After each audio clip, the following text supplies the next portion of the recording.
A chubby sugar glider may look cute, but what if that cuteness is already a warning? Many people think a fat or chubby sugar glider means it's well cared for. But in reality, sugar gliders were never designed to carry excess weight. In the wild, their bodies are built for movement, gliding, climbing, jumping, and staying alert through the night. A healthy sugar glider should look lean, active and responsive, not heavy or sluggish.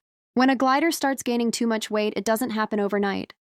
It builds up slowly, often without the owner noticing, because the glider still eats, still plays a little, and still looks cute. But inside, extra fat can begin to affect energy levels, movement, and long-term health. This is why cute and chubby isn't always a good sign. Healthy weight is not about being skinny, it's about balance. A healthy sugar glider should move easily, climb confidently, and stay curious. When weight starts interfering with movement, that's usually the first silent warning. And here's the part many owners don't realize. Most weight problems don't come from neglect. They come from love, too many treats, unbalanced meals, or feeding based on preference instead of nutrition. That's where mistakes slowly begin. We talked about how weight gain often starts quietly, and why a cute and chubby look can hide early health problems. Now let's talk about where those problems really begin. The daily diet choices. Most sugar gliders don't become overweight because of neglect. They become overweight because of good intentions mixed with small, repeated mistakes. One of the most common issues is overfeeding treats. Mealworms, fatty insects, sweet fruits, and soft snacks are often given too often because sugar gliders love them. When they beg or get excited, owners naturally want to reward them. But frequent treats add excess calories very quickly. Another major issue is unbalanced meals. Some diets focus too much on one type of food while missing others. When protein, calcium, vitamins, and fiber are not balanced properly, the body starts storing unused energy as fat. Even if the glider eats every night and looks active, internal imbalance can still develop. Human food is another hidden problem. Even small bites shared once in a while can affect a sugar glider's metabolism. Foods made for humans often contain oils, sugar, salt, or seasonings that their bodies were never meant to process regularly. Over time, this can contribute to weight gain and internal stress. Portion size also plays a much bigger role than many owners realize. Even healthy food can cause weight problems when portions are too large or when leftovers are constantly available. Sugar gliders naturally eat small amounts spread throughout the night, not unlimited portions. Another overlooked factor is activity level. A glider that eats well but doesn't move enough will still gain weight. Limited cage space, lack of climbing structures, or not enough enrichment can reduce natural movement. Without gliding, climbing, and exploration, calories are not burned efficiently. What makes this tricky is that these mistakes don't cause sudden changes. Weight gain happens slowly, week by week, month by month, making it easy to miss until it becomes noticeable. And this is why many owners are surprised when they realize their sugar glider is overweight, even though they believed they were feeding good food. Now let's look deeper at what actually happens inside the body when a sugar glider becomes overweight. Unlike what many people think, fat doesn't just sit under the skin.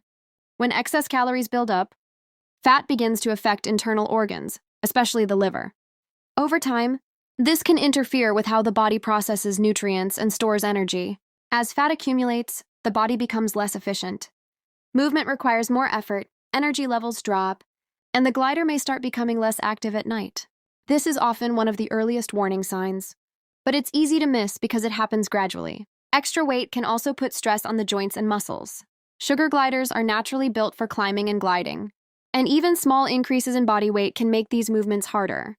When movement decreases, the cycle continues. Less activity leads to more weight gain. Internally, metabolism can slow down when the diet is unbalanced. Too much fat or sugar combined with low nutritional variety can interfere with normal metabolic processes. This doesn't happen overnight, but over time it affects how efficiently the body converts food into usable energy. Another important factor is digestion. An imbalanced diet may disrupt normal digestion, leading to poor nutrient absorption.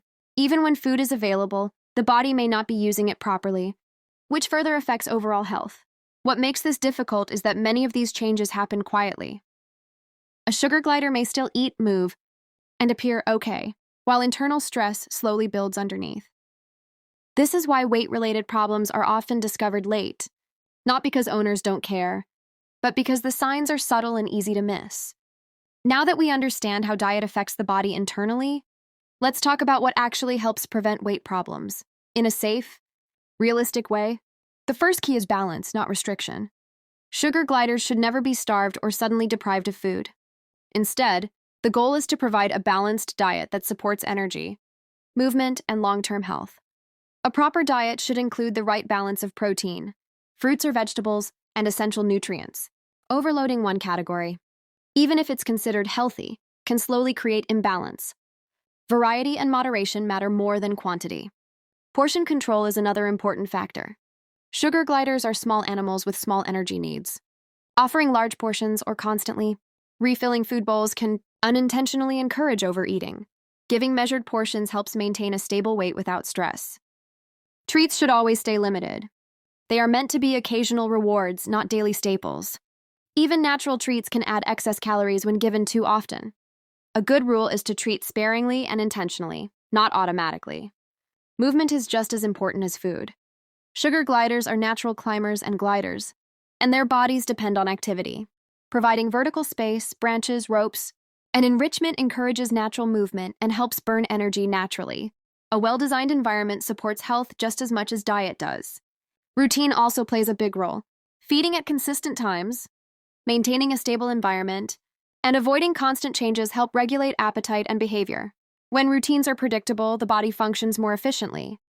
Most importantly, prevention should never feel like punishment. Healthy feeding is about supporting your sugar glider's natural design, not restricting joy or bonding. When diet and activity are balanced, sugar gliders remain alert, active, and comfortable. At this point, we've talked about how diet affects weight, how imbalance develops, and how prevention works. Now let's talk about something just as important: recognizing early warning signs before real problems begin. Weight-related issues don't always show up suddenly. Most of the time, the changes are subtle. A sugar glider may start moving less, gliding shorter distances, or spending more time resting than exploring. Some may lose interest in climbing or become less curious at night. Another sign to watch is body condition. A healthy sugar glider should feel firm but not heavy, active but not sluggish. When the body starts to feel overly soft or movement becomes slower, it may be time to reassess diet and activity. Behavior can also change. Some gliders become less playful, less responsive, or less motivated to explore. These changes don't always mean illness. Often, they reflect lifestyle imbalance that has built up over time. The good news is that early awareness makes a big difference. Small adjustments in portion size, food balance, and daily activity can gradually bring things back on track without stress or drastic changes. It's also important to remember that every sugar glider is different. Age, genetics, activity level, and environment all play a role.